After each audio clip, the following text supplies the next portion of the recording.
Bonjour à tous. Aujourd'hui, nous allons voir comment utiliser la messagerie personnelle.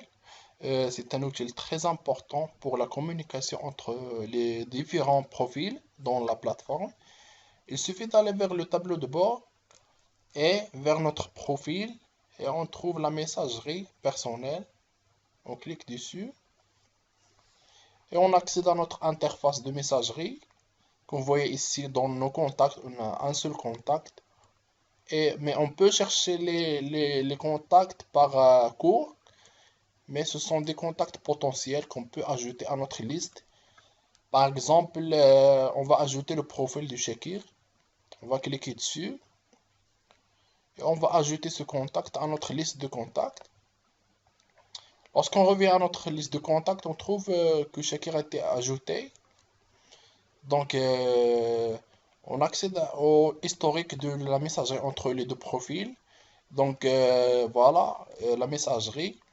Les dates de message et le contenu. Vous pouvez voir aussi qu'il y a ce message-là qui est un petit peu spécial. C'est le message de confirmation de la création d'un cours parce que Monsieur Mohamed Lefou est un enseignant et Shakir est un administrateur. Donc, on a déjà vu que l'enseignant doit faire une demande de création de cours avant de pouvoir le paramétrer. Lorsque l'administrateur crée le cours, l'enseignant reçoit automatiquement un message dans sa boîte de réception qui lui dit, par exemple, le cours que vous avez demandé, qui s'appelle anglais, a été approuvé pour y accéder, suivez le lien suivant. Donc voilà. On va envoyer un nouveau message entre les deux profils. Par exemple, bonjour. euh, Pourriez-vous ajouter l'activité choix de groupe, par exemple, cordialement.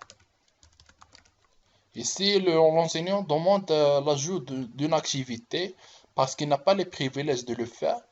Donc, il va envoyer le message. Donc, voilà, le message a été envoyé. Lorsque l'administrateur va répondre, on va voir comment ça va se passer. Donc, on va vers notre tableau de bord et on attend la réponse pour voir la notification du message. Donc, lorsqu'on accède à notre tableau de bord, on remarque une petite notification ici. On a un nouveau message. On clique dessus. On trouve le nouveau message qu'on vient de recevoir. Voilà, donc la confirmation.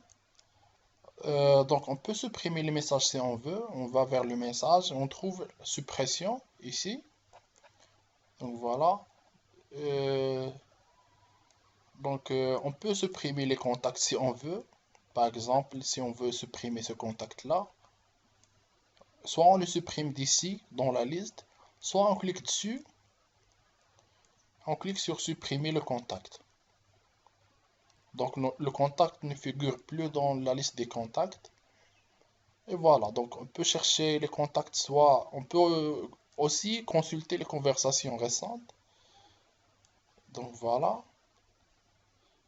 on peut aussi voir les notifications, les dernières notifications. C'est la notification de la suppression. On peut chercher les contacts par cours. Ajouter les utilisateurs qu'on veut dans la liste de contacts.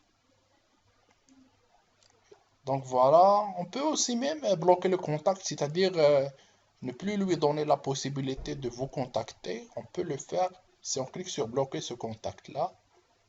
Donc il ne pourra plus te contacter, à moins que vous le débloquez ici. Donc le principe de la messagerie est assez simple. C'est un petit peu intuitif, c'est-à-dire c'est le même principe que la messagerie dans vos téléphones ou bien vos boîtes de messagerie comme Gmail. Donc c'est le même principe. Et voilà, donc je vous souhaite bon courage pour le reste.